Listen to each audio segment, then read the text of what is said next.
ఇప్పుడు అర్థమైన దాని ప్రకారం ఈటల రాజేందర్ అన్నిటికీ సమాధానాలు చెప్పారు. చెప్పిన తర్వాత థ్యాంక్స్ అని కూడా వాళ్ళు చెప్పిన పరిస్థితి మనకు కనిపిస్తుంది.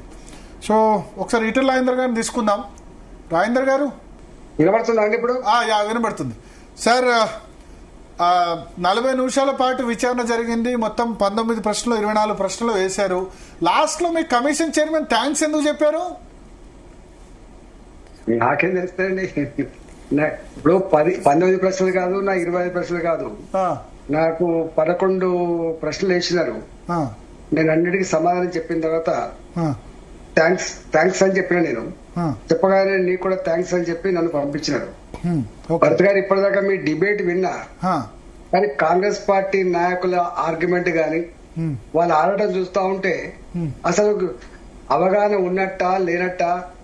దౌర్భాగ్యం ఏంటంటే దేశాన్ని పాలించిన పార్టీ, రాష్ట్రాన్ని పాలించిన పార్టీ అనేక సంవత్సరాలుగా ఈ బిజినెస్ రూల్స్ అంటే ఏందో తెలిసిన పార్టీగా మంత్రులుగా పనిచేసే వాళ్ళుగా మరి ఏం మాట్లాడుతున్నారో అసలే అర్థం కాకపోతుందండి. ఆ పిసిసి అధ్యక్షుడు కదా మరి రాసిత్తే మాట్లాడుతున్నాడా? ఆయన అనుకుంటుండు పేపర్ వస్తుంది, టీవీలలో వస్తుంది కాబట్టి నా ప్రతిష్ట పెరుగుతుంది అనుకుంటుండు. కానీ ఇది అవగాహన లేని దద్దమని మాట్లాడేటువంటి విషయం ఆయనకు స్ప్రోక్ వస్తలేదు. భరత్ గారు, ఇక్కడ ఇష్యూ ఈజ్ వెరీ సింపుల్. అసలు కాళేశ్వరం ప్రాజెక్ట్ కి ఫైనాన్స్ డిపార్ట్మెంట్ అందులో ఈటల రాజు గారి పిలాల్సిన అక్కడ లేదు. పిలిచినారు, కమిషనర్ గారు పిలిచినారు. ఇక్కడ క్వశ్చన్ ఎందుకు మిమ్మల్ని పిలిచారు? మేము పిలవడం సంబంధించి కూడా కాంట్రవర్సీ అవుతుంది. ఎందుకు పిలిచారు? అవునండి యాక్చువల్ గా నేను 2014 నుంచి 2018 వరకు నేను ఆర్థిక మంత్రిగా పనిచేసినాను. జనరల్ గా మాది ఏముంటది, బడ్జెట్ మాది అసెంబ్లీ రూల్స్ ప్రకారంగా గానీ బిజినెస్ రూల్స్ ప్రకారంగా గానీ బడ్జెట్ ప్రవేశపెడతాం. మేము బడ్జెట్ ప్రవేశపెట్టేది మీకు తెలుసు. ఈ చర్చోపచర్చలు అన్ని డిపార్ట్మెంట్స్ తోటి చర్చోపచర్చలు పెట్టిన తర్వాత క్యాబినెట్ ఆమోదం పొందిన తర్వాతనే బడ్జెట్ ప్రవేశపెట్టే విషయం మీకు తెలుసు. ఇవాళ బడ్జెట్ పెడుతున్నామంటే దానికంటే ముందు రోజు అదే రోజు క్యాబినెట్ అప్రూవ్ తీసుకొని పెడతాం. ఇవాళ ఆ క్యాబినెట్ లో ఆమోదం పొంది అసెంబ్లీ ఓటింగ్ లో గెలిచిన తర్వాత నెగ్గిన తర్వాత ఇలా ఇరిగేషన్ శాఖకు 10,000 కోట్లు ఉన్నాయనుకోండి. ఆ 10,000 కోట్ల రూపాయలు వాళ్ళ డబ్బుని, అంటే వాళ్ళ డిపార్ట్మెంట్ డబ్బుని అక్కడ ఉన్నటువంటి ప్లానింగ్ కానీ అక్కడ ఉన్నటువంటి మిగతా ఆస్పెక్ట్స్ కానీ అవి స్క్రూటినీ చేసుకున్న తర్వాత అక్కడ ఒక అకౌంట్ డిపార్ట్మెంట్ ఉంటుంది, అక్కడ కూడా ఆడిట్ డిపార్ట్మెంట్ ఉంటుంది. మాకు బిల్లులు పంపిస్తే మేము క్లియర్ చేస్తారు. అది కూడా ఆర్థిక శాఖలో ప్రిన్సిపల్ సెక్రటరీ గారు చేస్తారు తప్ప దానికి మంత్రి దగ్గర రావాల్సక్కర్లేదు. ఎప్పుడు వస్తుంది మంత్రి దగ్గరికి?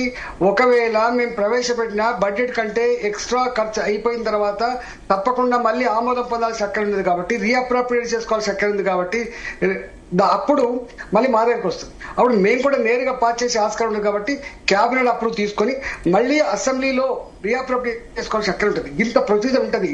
దానికి అవగాహన లేకుండా ఈటల రాజేందర్ గారు ఇచ్చేసింది అనేటువంటి మాట మాట్లాడితే నవ్వన్నా ఏడవన్నా తెలుస్తలేదు వాళ్ళ దద్దమ్మ మాటలు చూస్తుంటే. రెండవది ఏంటంటే ఇక్కడ భరత్ గారు వాళ్ళు అనుకుంటే పచ్చ కామెర్లోనికి లోకమంతా పచ్చగన్నట్టుగా ఇవాళలాగా ఇప్పుడు ఆర్థిక మంత్రి కుటుంబ సభ్యులు అందరు ఇన్వాల్వ్ అయ్యి 10% డబ్బులు ఇస్తేనే 6 నెలలు ఆగితేనే బిల్లు ఇచ్చే రోజులు కావవి. అప్పుడు 2014 నుంచి 2018 వరకు నేను ఆర్థిక మంత్రి కూడా మాకు తెలియదు ఈ కమిషన్ అంటే ఏందో, కమిషన్ తీసుకొని బిల్లు ఇచ్చే సిస్టమ్ తెలియదు. కాబట్టి ఇవాళ నేను ఛాలెంజ్ చేసి అడుగుతా ఉన్నా, ఏ ఒక్క కాంట్రాక్టర్ అన్నా ఇప్పుడు ఈ కాళేశ్వరం ప్రాజెక్ట్ లో ఏ ఒక్క కాంట్రాక్టర్ అన్నా వచ్చి ఈటల రాజేందర్ గారు మీకు మాకు బిల్లు ఇవ్వండి, మీకు ఇంత కమిషన్ ఇస్తామనే రోజు కాదప్పుడు. ఇవన్నీ కూడా. రెండవది, ఒకవేళ బడ్జెట్ లో ఈ అమౌంట్ సరిపోకపోతే, బడ్జెట్ లో ఈ ఎక్స్పెండిచర్ మీట్ కాకపోతే దాంట్లో భాగంగానే ఎస్పీ ఒకటి క్రియేట్ చేసాం. మేము స్పెషల్ పర్పస్ వెహికల్ క్రియేట్ చేసినాం, కాళేశ్వరం కార్పొరేషన్ క్రియేట్ చేసినాం. కాళేశ్వరం ప్రాజెక్ట్ కార్పొరేషన్ కి ఆర్థిక శాఖతో సంబంధం లేకుండా ఆ డిపార్ట్మెంట్ వాళ్ళు చైర్మన్ ఉన్నారు. వాళ్లే ప్రణాళిక రచించుకొని వాళ్లే రుణాలు తీసుకున్నారు.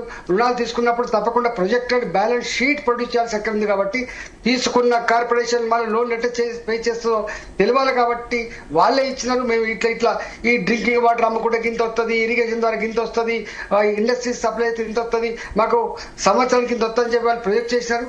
అట్లా వాళ్ళు లోన్ తీసుకుంటున్నారు, అట్లా వాళ్ళు ఖర్చు పెట్టుకుని తప్ప దానికి ఈటల సంబంధం ఏందో నాకు ఇప్పటికి అర్థం కాలేదు. నవ్వుకుంటాను ఇప్పుడు దాన్ని చూసి.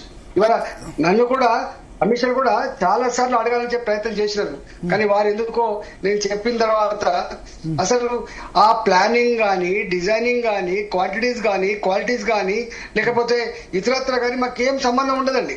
ఇప్పుడు ప్రాజెక్టు మెయింటెనెన్స్ అంతా కూడా వాళ్ళు చేసుకోవాల్సిన అంశం కదా. నీళ్ళు ఎన్ని పెట్టుకోవాలి, ఎన్ని స్టాక్ పెట్టుకోవాలి, ఎన్ని రోజులు పెట్టుకోవాలి, దాని డిశ్చార్జ్ ఎంత, దాని డెప్త్ ఎంత, మాకేం సంబంధం ఉంటుందండి. తర్వాత ప్రాజెక్టులు ఎక్కడ కట్టాలని కూడా ఈటల సంబంధం ఉంటుందా? ప్రాజెక్టుకి ఎక్కడ కట్టాలని ఇరిగేషన్ ఇంజనీర్లు సూచన చేస్తే దానికి అన్ని రకాల పర్మిషన్ వచ్చిన తర్వాత అది కూడా మాకు పంపిస్తారు. క్యాబినెట్ ఆమోదం పొందిన తర్వాతనే అయితే తప్ప లేకపోతే కాదు. భరత్ గారు మీరు ఇంతకుముందు ఒక మంచి మాట చెప్పారు. ఏ ఒక్క చిన్న అంశం కూడా కేసీఆర్ గారు ఆనాడు ముఖ్యమంత్రి ఉన్నప్పుడు క్యాబినెట్ ఆమోదం పొందకుండా చేరండి. ఇంత పెద్ద కాళేశ్వరం ప్రాజెక్ట్ కానీ, లేకపోతే సీతారామ ప్రాజెక్ట్ కానీ, లేకపోతే ఇంకొక ప్రాజెక్ట్ కానీ, లేదా గొర్రెల స్కీమ్ కానీ, ఇంకొక స్కీమ్ కానీ క్యాబినెట్ లో అప్రూవ్ కాకుండా డిసిషన్ తీసుకోరాదు, అమలు చేయరాదు. ఆ సోయి కూడా వాళ్ళకి కనబడతలేదు వాళ్ళకి. ఇక్కడ ఒకటి, ఇప్పుడు ఇవాళ ముఖ్యమంత్రి రేవంత్ రెడ్డి అన్నారు ఒక్క నోటీస్ ఇస్తేనే ఎందుకంత ఆగమాగం అయిపోతున్నారని అన్నారు. మాకేం ఆగమాగం, వాళ్ళకి ఆగమాగం. దొంగలకు దొంగయావా, మాకేమైంది? మంచిగా నవ్వుకుంటా పోయినా నేనేం ఆగమాగం అయితే ఆగమైతుంది వాళ్ళు. ఇలా ఆగమేఘాల మీద ప్రెస్ మీట్ ఇప్పుడు నా మీద గత 1 month గా ప్రెస్ మీట్లు పెట్టిస్తారు. ముఖ్యమంత్రి కార్యాలయం కేంద్రంగా ఆయన మనుషులు స్క్రిప్ట్ రాసిస్తే ఎట్లా తిట్టాలి, ఇట్లా అయిందని ఎట్లా డిఫేమ్ చేయాలి, ఇదే ఎజెండా పెట్టుకున్నారు. మీ ముఖాలకు మీరు డిఫేమ్ చేస్తే అయితే నేను నా చరిత్ర 25 సంవత్సరాలుగా ప్రజల కళ్ళ ముందు కదలాడుతున్నది కదా. మాకు ఈ దొంగ చరిత్ర లేదు, డబ్బులు వసూలు చేసే చరిత్ర లేదు, కమిషన్ చరిత్ర మాకు లేదు. ఎంత మేరకు తెలంగాణ బాగుపడాలి, తెలంగాణ అభివృద్ధి చెందాలన్నటువంటి కోణం తప్ప నిరుద్యోగ యువతకి ఎట్లా సాయం చేయాలి, గరీబోళ్ళకి ఎట్లా సాయం చేయాలి, దవాఖానాల్లో పేషెంట్లకు ఎట్లా ఆదుకోవాలి, మా పిల్లలకు మంచిగా ఎట్లా విద్య నేర్పాలి, ఇది ఎజెండా ఉన్నది తప్ప మాకు ఇంకో ఎజెండా లేదండి. అదే ఇప్పుడు మహేష్ గౌడ్ ఆరోపణ చేశారు, మీరు ఫామ్ హౌస్ లో మీరు హరీష్ రావు కలిశారు అని చెప్పి, మీరు హరీష్ రావు కేసీఆర్ ముగ్గురు ఒకటే లైన్ లో ఉండాలి అని చెప్పి మీరు మ్యాచ్ ఫిక్సింగ్ చేసుకున్నారు అని కాంగ్రెస్ ఆరోపణ చేస్తోంది. ఆ పిచ్చి ఆరోపణలు వాళ్ళకు నేను మొన్ననే ఎక్కడో మీటింగ్ లో చెప్పినాను. అసలు నాయకుల మధ్య సంబంధాలు, ఫోన్ సంభాషణలు కానీ, ఇక్కడ ఫంక్షన్ హాల్లో కలిసినప్పుడు మాట్లాడుకునే గా కల్చర్ కూడా లేకపోతే ఎట్లండి? నేను 100 సార్లు చెప్పిన బుద్ధి ఉండాలి కదా. ఇవాళ రేవంత్ రెడ్డి గారు మేము పాలసీ ప్రకారం కొట్లాడుతున్నామండి, కానీ రేవంత్ రెడ్డి గారు ముఖ్యమంత్రిగా ఎదురుపడ్డప్పుడు తప్పకుండా ముఖ్యమంత్రిగా నమస్కారం పెడతాం. అది సభ్యత, సంస్కారం.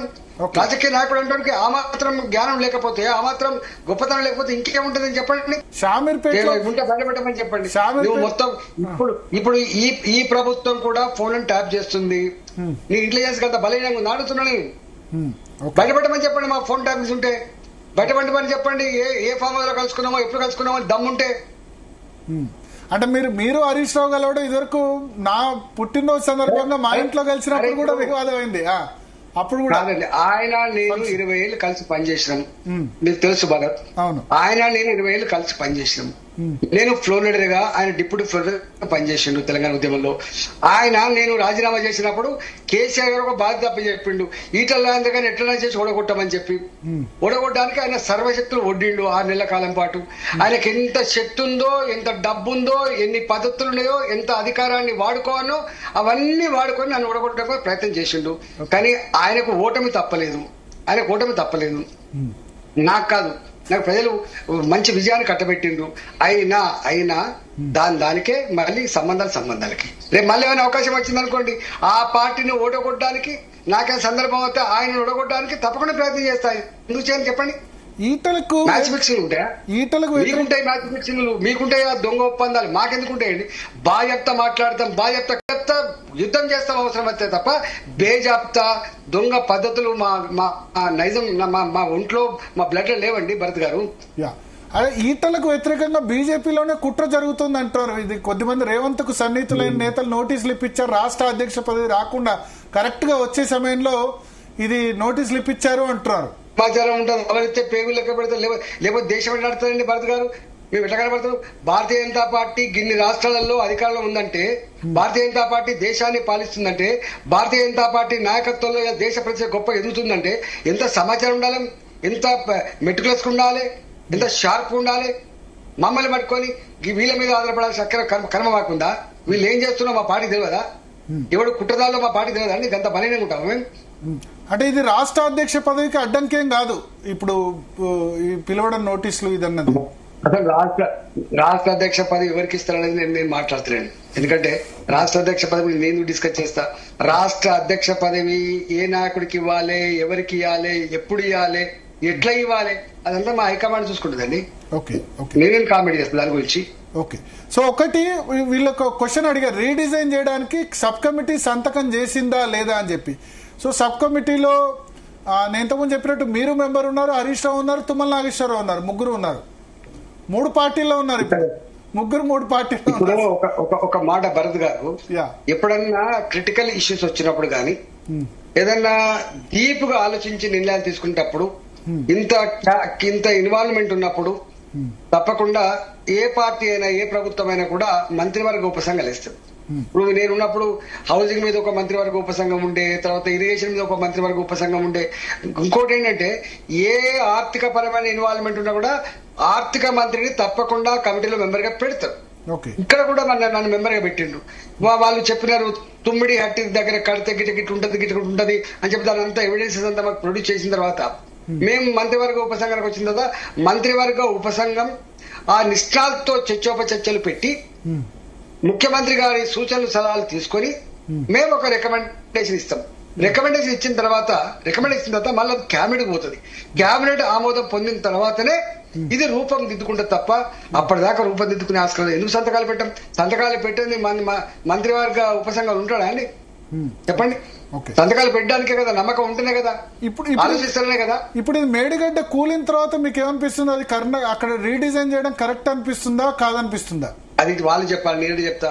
అది ఎందుకు కూలిపోయిందో, ఎందుకు కుంగిపోయిందో, ఎందుకు బీడలు వారిందో అదంతా చెప్పాల్సింది వాళ్ళు కదా. నేనే ఎక్కడ చెప్తా? ఎక్కడ కట్టాలి, ఎట్లా కట్టాలి, దాని డిజైన్స్ ఏంది, దాని క్వాలిటీ ఏంది, దాని క్వాంటిటీ ఏంది, రేపు ప్రాజెక్ట్ మేనేజ్మెంట్ ఏంది, ఇవన్నీ చూసుకోవాల్సింది వాళ్ళు కదా. భరత్ గారు ఇరిగేషన్ డిపార్ట్మెంట్ వాళ్ళంటే ఇరిగేషన్ మాది ఏముంటది? వాళ్ళు పిలిచి మాకు చెప్పినప్పుడు ఇలా ఆర్థికంగా ఎక్కువ తక్కువ ఖర్చు పెట్టకుండా మంచి ప్రాజెక్ట్ కట్టి 4 కాలాల పాటు ఉండి 4 లక్షల ఎకరాలకు 5 లక్షల ఎకరాలకు ఎక్కువ నీళ్ళు ఇవ్వాలి ఆలోచన ఉంటుంది తప్ప, మంచి సక్సెస్ కావాలని చూస్తుంది మంత్రివర్గ ఉపసంఘం తప్ప. దానికంటే భిన్నంగా ఏం ఆలోచిస్తే చెప్పండి? అంటే వాళ్ళంటే ఎవరు ఇక్కడ? ఇరిగేషన్ డిపార్ట్మెంట్ ఓవరాల్ రెస్పాన్సిబిలిటీ తప్పకుండా. ఏది ఏమైనా ఒకటి మాత్రం సత్యం అండి, ఇవాళ అన్ని విషయాల పట్ల మంత్రులకు అవగాహన ఉండదు. ఇవాళ నేను హెల్త్ మినిస్టర్ అనుకోండి, హెల్త్ కు సంబంధించిన అవగాహన అంతా కూడా హెల్త్ మినిస్ట్రీలో పనిచేస్తున్న అధికారులకు ఉంటది. వ్యవసాయ మంత్రిత్వ శాఖలో పనిచేసే వ్యవసాయం గురించి అవగాహన ఉంటది. ఇవాళ ఆర్థిక మంత్రిగా నాకు అవగాహన ఉంటది. కానీ ఇరిగేషన్ శాఖలో పనిచేసే ఇంజనీర్లకు ఇదంతా టెక్నికల్ ఇష్యూస్ కాబట్టి, మీకు తెలియదు ఏముంది, దీనికి టెక్నికల్ ఇష్యూస్ కాబట్టి వాళ్ళకు మాత్రమే అవగాహన ఉంటదండి.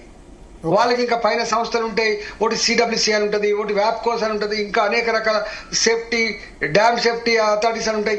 ఇవన్నీ అక్కడ ఉంటాయి.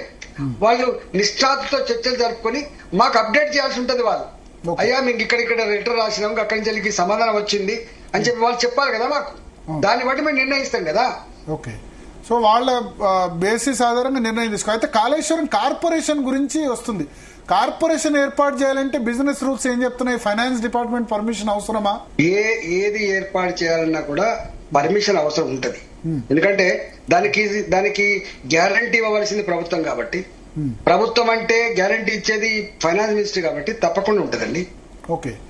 సో మరి అక్కడ దాని గురించి మిమ్మల్ని కమిషన్ ప్రశ్నించినట్టుంది. కాళేశ్వరం కమిషన్ మరి రీపేమెంట్ కెపాబిలిటీ లేకుండా ఎందుకు పర్మిషన్ ఇచ్చారు అని చెప్పి, అది కట్టే పరిస్థితి.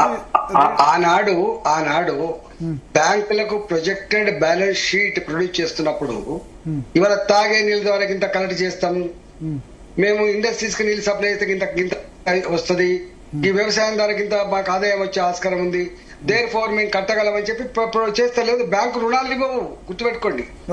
ఇవాళ ఏ కార్పొరేషన్ కూడా, ఇలా ఆర్టీసీ కార్పొరేషన్ కావచ్చు, సివిల్ సప్లైస్ కార్పొరేషన్ కావచ్చు, ఇరిగేషన్ కార్పొరేషన్ కావచ్చు, లేదా మిషన్ భగీరథ కార్పొరేషన్ కావచ్చు, ఏ కార్పొరేషన్ అయినా కూడా ప్రభుత్వ గ్యారంటీ లేకుండా రుణం ఇవ్వదు. కానీ ఇవాళ సివిల్ సప్లైస్ అనుకోండి, దానికి వడ్లు కొంటాం, మళ్ళీ అమ్ముతాం కాబట్టి డబ్బులు వస్తాయి కాబట్టి పేమెంట్ చేస్తాం. ఇలా ఆర్టీసీ ఉంది, లాస్ అవుతుంది, ఆ సంస్థ పే చేయనప్పుడు గవర్నమెంటే దానికి ఇంత డబ్బు ఇచ్చి పే చేస్తుంది. అది ఓకే. అదొక ఎంత చెప్పినప్పటికి కూడా వాళ్ళకు తెలుసు, మాకు తెలుసు, రేపటి వచ్చే వాళ్ళకు కూడా తెలిసి ఏంటంటే ప్రభుత్వం గ్యారంటీ ఇచ్చినప్పుడు ఆ సంస్థ విఫలమైనప్పుడు డబ్బు కట్టవలసిన బాధ్యత ప్రభుత్వాన్ని ఉంటది. నేను ఒక మాట్లాడుతున్న భరత్ గారు, ఇవాళ ఎక్కడన్నా ఒక లోన్ తెచ్చుకుంటారు ఒక ప్రైవేట్ వ్యక్తి, దాని గ్యారంటీ అని చెప్పి పెట్టించుకుంటారు. ఒకవేళ ఆ ఓనర్ కట్టకపోతే ఈ గ్యారంటీ ఎవరైతే పెట్టినరో, ఎవరైతే ఇంట్లో జాగలో కుదరబెట్టినో వాళ్ళు జప్తు చేసిన సందర్భాలు లేవా భరత్ గారు చెప్పండి? గా మాత్రం ఇంకితగానే ఉంటుంది వీళ్ళకు. గవర్నమెంట్ కదా ఇది. ఇంకా నువ్వు కట్టకపోతే నువ్వు రిజర్వ్ బ్యాంక్ ఆఫ్ ఇండియా నుంచి మనకు వచ్చే ట్యాక్స్ డెవల్యూషన్ కావచ్చు, లేదా రేపు జిఎస్టీ కంపెనీ కావచ్చు, లేకపోతే జిఎస్టీ ట్యాక్స్ కావచ్చు, అక్కడనే పట్టేసుకుంటారండి, గుర్తుపెట్టుకోండి. ఆగను కూడా ఆగదు. ఓకే. అయితే మీరు అన్ని క్వశ్చన్స్ కి ఆన్సర్ చెప్పారు, ఒక్కటే చెప్పలేదన్నారు. వ్యాప్కోస్ కోసం 5.97 కోట్లు కట్టారా, ఇచ్చారా లేదా అంటే తెలీదు అని చెప్పారు. అంటే నాకు ఆ నంబరు, ఆ డేట్ నాకు ఐడియా లేకుండే. మీరు అడిగితే నేను తప్పకుండా పంపిస్తా అని చెప్పేసి పంపిస్తాను. మిగతా అన్ని క్వశ్చన్స్ కూడా ఆన్సర్ చెప్పారు, దీనికి ఒక్కటే దానికి లేదు అని చెప్పారని చెప్పారు. తర్వాత వాళ్ళు 1,00,000 కోట్ల గురించి మాట్లాడుతున్నారు కదా, 1,00,000 కోట్ల కుంభకోణం అని చెప్పి మాట్లాడుతున్నారు. 500 కోట్ల రూపాయలు నాకు గుర్తులేదు కాబట్టి చెప్పలేదు. 5 కోట్లే ఉన్నట్టుంది. భరత్ గారు ఒక మాట, నేను వీళ్ళని ఎందుకు వేయడానికి, వాళ్ళని ఎన్నికేసుకురావడానికి, లేదా అంతకుముందు వాళ్ళతో 20 సంవత్సరం సంబంధం ఉంది కాబట్టి మెత్తకుండా ఈ పిచ్చి మాటలు బంద్ చేసి, ఇవాళ నేనేమన్నా తెలుసా అండి, మీరు అంతకు ముందు కూడా విద్యుత్ కొనుగోలు విషయంలో కమిషనర్ అంటే వేసిండ్రు, మీరు అంతకు ముందు ఈ ఫోన్ ట్యాపింగ్ మీద ఏదో ప్రగల్భాలు పలికిండ్రు, ఇంకా ఏదేదో చేస్తా అని చెప్పిండ్రు, ఇంతవరకు ఏం జరగలేదు. ఇప్పుడు దీని విషయంలో కూడా నువ్వు కమిషన్ వేసి ఇప్పటికే 6 సార్లు అయిపోయింది ఎక్స్టెన్షన్, 7వ కూడా ఇచ్చినావు. సంవత్సరాలు గడిచిపోయింది. 3 నెలల్లో చేస్తా అన్నది సంవత్సరాలు గడిచిపోయింది. అసలు నీ ఉద్దేశం ఏంది? కేవలం బట్టగాల్చి మీదేసి పబ్బం గడుపుకునే చిల్లర ప్రయత్నం చేస్తున్నావా? ఇవాళ నువ్వు ఇచ్చిన మాటలు అమలు కాక ప్రజాక్షేత్రంలో ఎలిసిపోయి దీని మీద బతకాలని చెప్పి నువ్వు ప్రయత్నం చేస్తున్నావా, లేదా నిజంగా రిపోర్ట్ తీసుకొచ్చి దాంట్లో బాధ్యులైన వాళ్ళు ఎవరో పనిష్మెంట్ చేయదలుచుకున్నావా? నువ్వు చెప్పాల్సి ఎక్కడ ఉన్నది. తప్పించుకుంటా అనుకుంటున్నావు, తప్పించుకోలేవు, గుర్తుపెట్టుకోండి. మీ అంచర్లు అంటూ ఈటెల బీజేపీ రాష్ట్ర అధ్యక్షుడు కాకుండా ఉండేందుకోసం ఈ కమిషన్ తోటి ఈటెల అయిందని పిలిపించారని చెప్పి. మా పార్టీకి అంత బలహీనంగా ఉండదు భరత్. నేను గంత బలహీనంగా లేను, మా పార్టీ కూడా గంత బలహీనంగా ఉండదు. అయితే నేను గంత పవర్ మాంగని కాదు భరత్ గారు. నీకు తెలుసు నేను ఏం తక్కువ అనుభవించిన భరత్ గారు. నేను 2002లో పార్టీలో జాయిన్ అయినప్పటి నుంచి 2021 వరకు అన్ని పొజిషన్, జిల్లా అధ్యక్ష పదవి చేసిన, నేను రాష్ట్ర లెవెల్లో పనిచేసిన, 4 పిల్లర్లలో ఒక పిల్లర్ గా పనిచేసిన, 2 సార్లు పార్టీ ఫ్లోర్ గా పనిచేసిన, మొట్టమొదటి ఆర్థిక మంత్రిగా పనిచేసిన, కష్టకాలంలో ప్రజలంతా ఏడుస్తున్నప్పుడు కరోనా మంత్రిగా పనిచేసిన, మళ్ళీ ఎంపీగా పనిచేసిన, గిన్ని పదవులు అనిపించిన నాకు ఇక గిది కావాలి గది కాక చిన్నగా ఉంటుంది నా భరత్ గారు. ప్రజలు నిజంగా అవకాశం ఇస్తే, పార్టీ నిజంగా అవకాశం ఇస్తే పనిచేస్తాను నేను సైనికుల్లాగా. గంట పవర్ మాంగని కాదు భరత్ గారు. నేను ఒక మాట చెప్పిన, నేను ఒక ఎథిక్స్ వాల్యూస్ తో కూడుకున్నవాడిని కదా భరత్ గారు. నీకు తెలిసి నన్ను 25 ఏళ్ళుగా మీరు చూస్తాను ఢిల్లీలో గానీ ఇక్కడ గానీ. నేను గంట పవర్ మాంగర్స్మా లేనోడికి తెలుస్తుంది. ఇలా ఎమ్మెల్యే కారణం తెలిస్తే ఎమ్మెల్యే కావాలని చెప్పి, మంత్రి కారణం తెలిస్తే అన్ని అనుభవించిన తర్వాత ఉద్యమ సందర్భంలో 2 సార్లు ఆ పార్టీకి ఫ్లో లీడర్ గా చేసిన అనుభవం ఉన్నది. నా ఉపన్యాసాలు ఇప్పటికి కూడా ఉంటాయి, చూడండి. రాజశేఖర్ వర్సెస్ నేను, రోషేఖర్ వర్సెస్ నేను, కిరణ్ కుమార్ రెడ్డి గారు వర్సెస్ నేను, నా ఎన్ని ఉపన్యాసాలు ఉంటాయి చూడండి. ఇలా తెలంగాణ తల ఎక్కడ పెట్టుకుంటావు రాజేంద్ర అన్నాడు వైఎస్ రాజశేఖర రెడ్డి. ఎక్కడ తల పెట్టుకుంటావు రాజేంద్ర అన్నాడు. రూపాయి కూడా ఇచ్చేది లేదని కిరణ్ కుమార్ రెడ్డి అన్నాడు. ఇవన్నీ అసెంబ్లీలో. భరత్ గారు, నా వయసుకి నాకు తెలంగాణ గర్భంలో, తెలంగాణ ప్రజల హృదయాల్లో దక్కాల్సినంత చోటు దక్కింది భరత్ గారు. టాప్ పోస్ట్ ఉంటుంది కదా, చీఫ్ మినిస్టర్ చేయాలని ఉంటది కదా అన్ని చేసినప్పుడు. అరే మనం అనుకుంటే ఇద్దా భరత్ గారు? నేను అనుకుంటే కాదండి, ప్రజలు అనుకోవాలి. ఒక్కోసారి పార్టీ అనుకుంటే కూడా కాదు, ప్రజలు భారతీయ జనతా పార్టీ గెలిపించాలని చెప్పి అనుకుంటే, మా పార్టీ మళ్ళీ గీన ముఖ్యమంత్రి చేయాలనుకుంటే అప్పుడైతే తప్ప ఈ 2 సింక్రనైజ్ కాకుండా ఇట్లా గారి ముఖ్యమంత్రి కావాలనుకుంటున్నాడు అయితే రాండి భరత్ గారు. ఇప్పుడు ఉంటుందా? మరి ప్రజాస్వామికమైన పార్టీ కదా.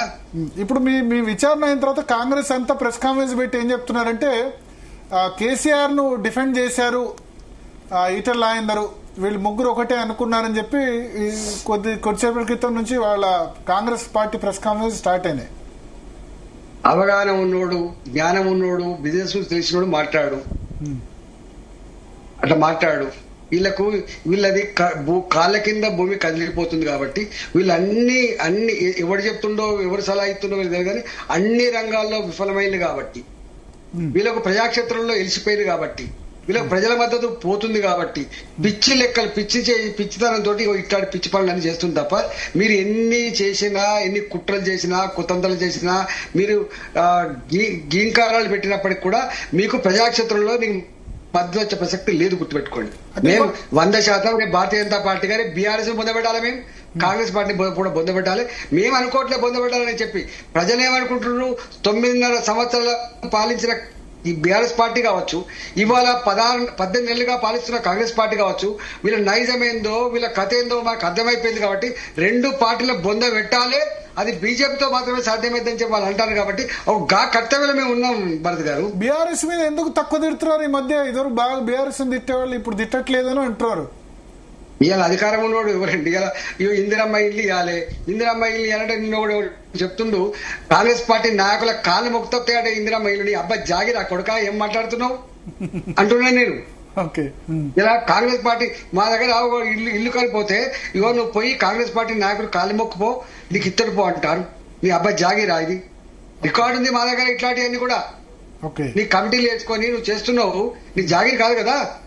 10% ఇస్తే నువ్వు బిల్లులు ఇస్తావు, నీ జాగిరా ఇది. ఇదేం పద్ధతి? ఓకే, సో ఇప్పుడు మీరు కమిషన్ విచారణలో కేసీఆర్ కి అయితే క్లీన్ చిట్ ఇవ్వలేదు, అదే వాస్తవం కాదు.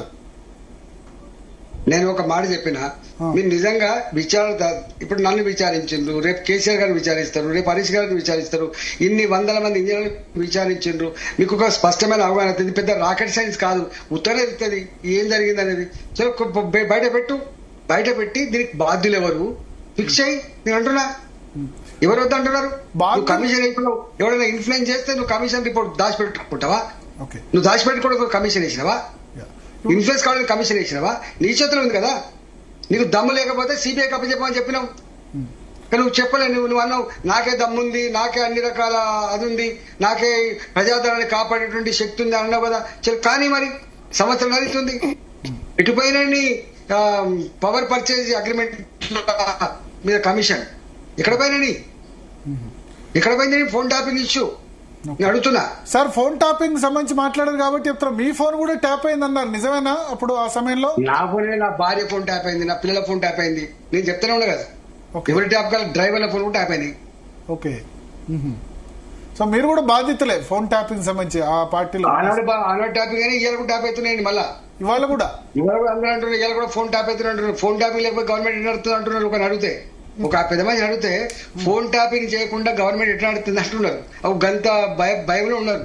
అరే, ఇప్పుడు ఆల్రెడీ ఫోన్ ట్యాపింగ్ చేసిన వాళ్ళు ఇబ్బందులు ఉన్నారు, మళ్ళీ పోలీస్ అధికారులు ఇంటెలిజెన్స్ వాళ్ళు ఆ ధైర్యం చేస్తారా ట్యాపింగ్ చేసే ధైర్యం? నేను అదే అంటున్నా, జైల్లో పోతారు అని చెప్తున్నా.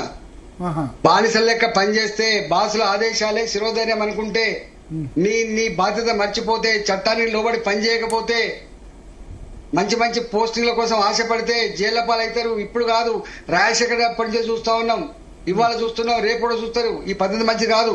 మనం ఏపీలో ఏం మంచి జరిగిందో మీరు చూసిండ్రు. ఇవాళ కొత్తగా వచ్చిందా? ఐఏఎస్ ఆఫీసర్లు స్వయంగా జైల్లో పోయిన చెత్త చూడలేదా భరత్ గారు? మనం అవును, ఆంధ్రాలో అయితే ఇప్పుడు ఆంధ్రాలో ఐఏఎస్ ఐపీఎస్ చాలా మంది జైల్లో ఉన్నారు ఆల్రెడీ. నేను అప్పీల్ చేస్తున్నా, బాసుల ఆదేశాలు ముఖ్యం కాదు సుమా, ప్రజల ఆదేశాలు ముఖ్యం, ప్రజాస్వామ్యం ముఖ్యం, చట్టం ముఖ్యం, సిస్టమ్ ముఖ్యం. దాన్ని లోబడి పనిచేయండి. ప్రభుత్వాలు వస్తాయి పోతాయి, 5 ఏళ్ళకి ఒకసారి పార్టీలు మారుతాయి, కానీ మీరు మారరు. మీరు 30 ఏళ్ళు ఉంటారు, 35 ఏళ్ళు ఉంటారు. దీన్ని కరెక్ట్ చేయాల్సిన బాధ్యత మీది. మీరు కూడా లొంగిపోతే ఏముంటుంది చెప్పండి. అయితే కాళేశ్వరం విషయంలో సార్, ఇప్పుడు తప్పు ఎవరిది ఫైనల్ గా? ఇంజనీర్లదా, కాంట్రాక్ట్ సంస్థదా, ముఖ్యమంత్రిదా, ఇరిగేషన్ మంత్రిదా? ఇప్పుడు ఒక మాట, విచారణ జరుగుతున్నప్పుడు విచారణ కమిషన్ తెలుస్తుందా ఇట్లా చెప్తారు. ఎక్కువ అడిగే బాగానే ఉంది. చేయాల్సిన వాళ్ళు కదా, నేను కాదు కదా, నిష్ఠాతులు కాదు.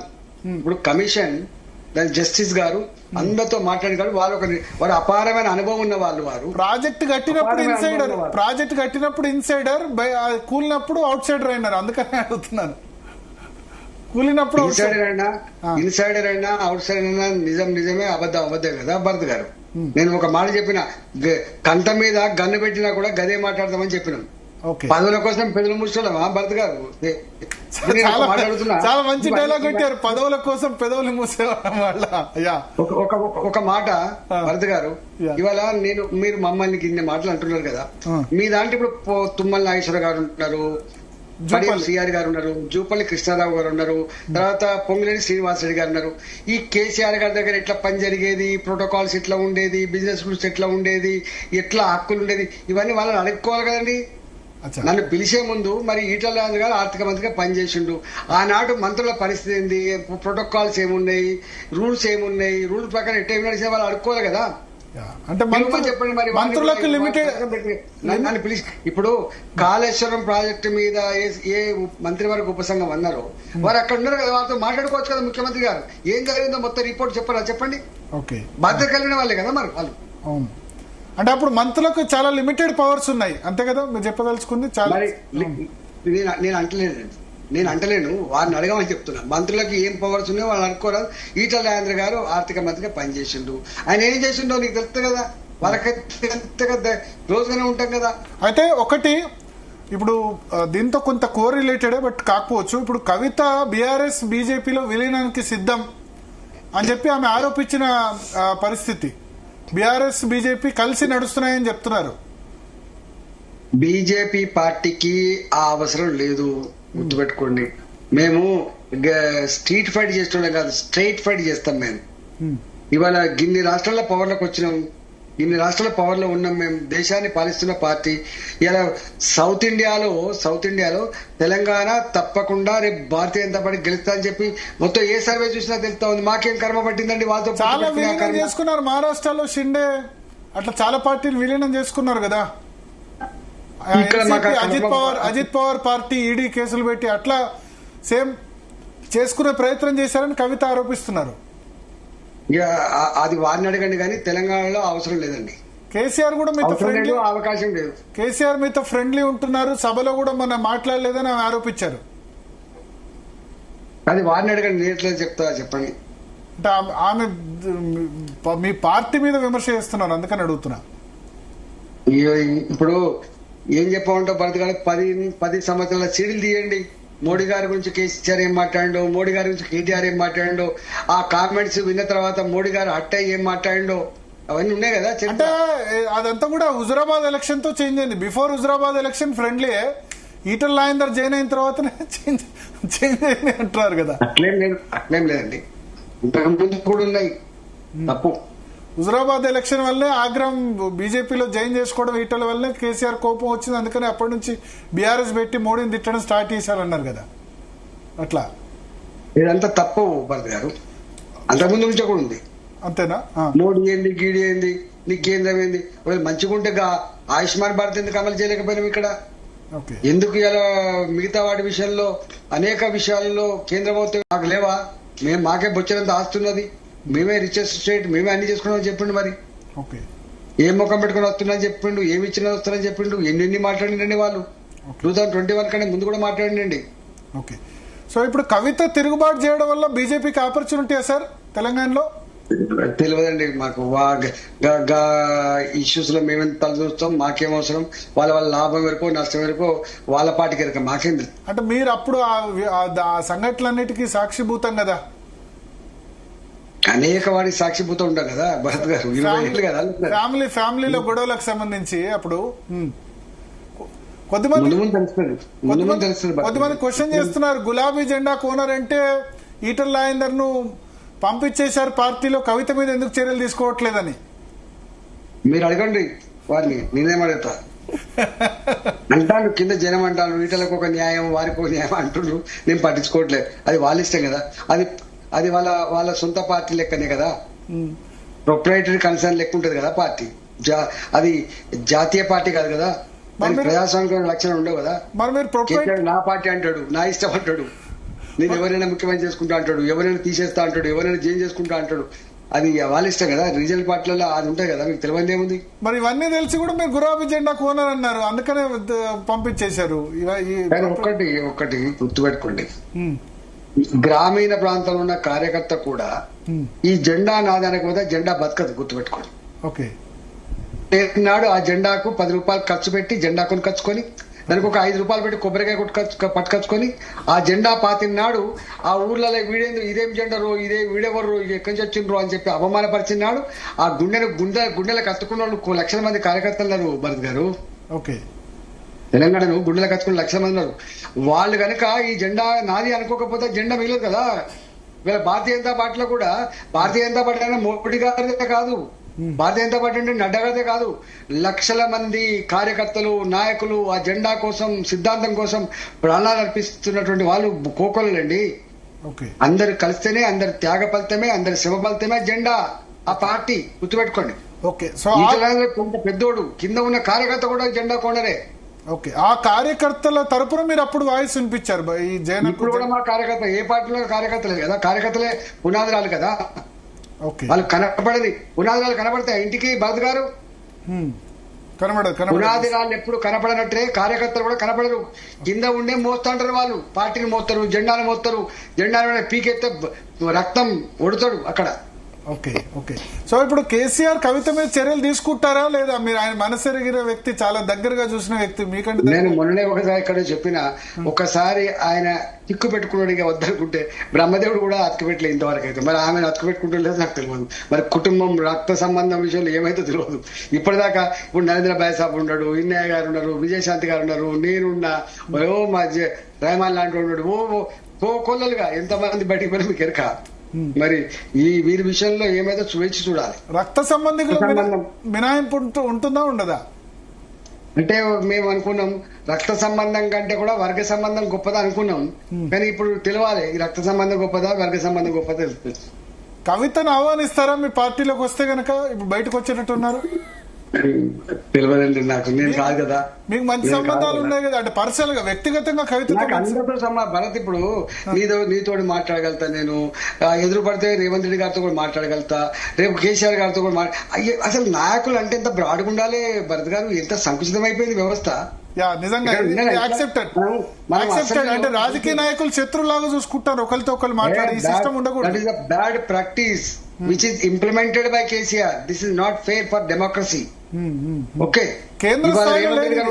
మంచిది కాదు, గుర్తుపెట్టుకోండి. కేంద్ర స్థాయిలో ఇట్లా లేదు, అందరు ఫంక్షన్లకు పోతారు, అది చేస్తారు, కలుస్తారు.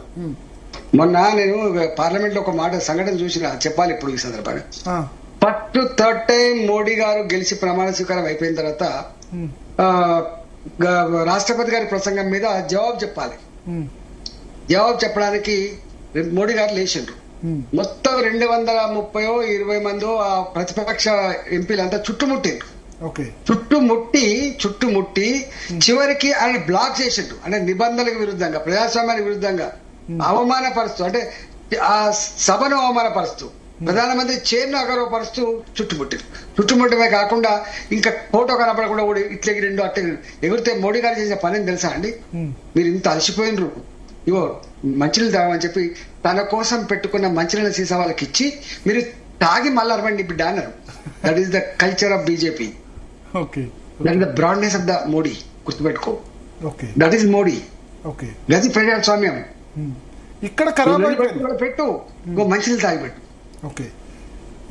ఇక్కడ ఆ సన్నివేశం మీరు ఎప్పుడైనా చూడండి, కనబడుతుంది. చూసా, అందరు టీవీలో చూసారు అది.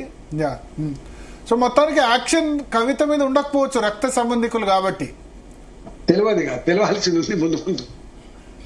సో పార్టీలో ఆహ్వానించడం అయితే ఉండదు బీజేపీలో గానీ. నేను ఎవరినండి ఆహ్వానించడానికి, నేను చిన్న మనిషిని. మీరే కాబోయే అధ్యక్షులు అంటారు బీజేపీకి. ఏదో ఇండియా పాకిస్తాన్ వార్ కారణంగా డిలే అయింది, లేదా ఇంకా రకరకాల కారణాలు, లాస్ట్ జూలైలోనే అపాయింట్ కావాలి, డిలే అయిపోయింది అని చెప్తున్నారు చాలా మంది. తెలియని విషయం గురించి ఎప్పుడైనా చెప్తానా భరత్ గారు? నేను తెలిస్తే చెప్తా. ఎవరు వచ్చినా స్వాగతిస్తారా అధ్యక్షులుగా? 100%. అంతేనా? ఏమో ఈటలకు వ్యతిరేకంగా మిగతా క్యాంపులన్నీ ఏకమైన వేరే వాళ్ళ పేర్లు చెప్తున్నాను అంటారు. తప్పుడు ప్రచారం, శత్రువులు చేసే ప్రచారం. మేము అంటే మా ఎదుగుదల చూసి ఓరవలేని వాళ్ళు చేసే ప్రచారం. ఈటలకు ప్రతిపక్షాల్లో ఎక్కువ మిత్రులు ఉన్నారు, పార్టీలో ఎక్కువ శత్రువులు ఉన్నారు అంటారు. సొంత పార్టీలో అంతటా మిత్రులే ఉన్నాయి, నాకు శత్రువులు లేరు ఇప్పటిదాకా. అనుకోలేదు మీరు ఏమైనా ఆ విధంగా? ఇప్పుడు ఇంతకండి ఇదే ముఖ్యమంత్రి రేవంత్ రెడ్డి గారు సభలో ఒకసారి నా గురించి కామెంట్ చేసిన విషయం ఉంటే చూసుకోండి. రాజేంద్ర గారు మీరన్నా కొంత ఇట్లాంటి రెక్టిఫై చేయాలి కదా అని చెప్పేది. Okay. బాధ అనిపించే అంశం ఏంటంటే భరత్ గారు, Yeah. ఇవాళ 25 ఏళ్లుగా రాజకీయాల్లో ఉన్నాను. ఎన్నడూ మా గురించి పెద్ద మాట్లాడలేదు, మేము కూడా పెద్ద మాట్లాడలేదు. ఎక్కడెక్కడన్నా ఎమోషనల్ అయితే ఏదో ఒక చిన్న ఒక సంఘటన జరగవచ్చు, కానీ మేము ఎప్పుడు సంజాయిషి చెప్పినట్టుగా సభలో గాని బయట గాని ఎప్పుడు మాట్లాడలేదు. Okay. కానీ ఇవాళ వీళ్ళ మాటలు చూస్తా ఉంటే బాధ అనిపిస్తుంది. ఎటువైపు పోతుంది ప్రజాస్వామ్యం, ఏం పార్టీలు, ఏం రాజకీయాలు. రెండవది నేను గుర్తుపెట్టుకోండి, నేను ఎప్పుడు మేము శవాలను తీసుకుపోయి కుటుంబాలకు అప్పచెప్తున్నాడే ఎంత ఎమోషన్ లో కూడా మేము ఏం మాట్లాడినా మీకు తెలుసు, మా భాష మా సంస్కారం తెలుసు. ఇవాళ ఎందుకు ఉంటుందండి చెప్పండి, మా గురించి ఇట్లా మాట్లాడుతున్నారు. మేము అందరితో మంచిగానే ఉంటాం భరత్ గారు. మేము 25 ఏళ్లలో నేర్చుకున్నది రాజకీయాల్లో పర్మనెంట్ శత్రువులు లేరని, పర్మనెంట్ మిత్రులు లేరని, అందరితో కలిసిమెలిసి ఉండడమే రాజకీయ నాయకుల కర్తవ్యం అని చెప్పి నేర్చుకున్నాడమండి. మేము in the interest of people పనిచేస్తాం తప్ప in the interest of family పనిచేయమండి. Okay. So thank you Etela Rajender garu, మీ అమూల్యమైన సమయం ఇచ్చినందుకు. కాళేశ్వరం కమిషన్ విచారణలో కూడా దాదాపు అన్ని ప్రశ్నలకు సమాధానం చెప్పారు. చివరిలో ఇంట్రెస్టింగ్ గా న్యాయమూర్తి పిసి ఘోష్ థ్యాంక్స్ అంటూ ఈటల రాజేందర్ కూడా జవాబు చెప్పారు. So thank you Etela Rajender గారు, జీ తెలుగు న్యూస్ కోసం సమయం ఇచ్చినందుకు.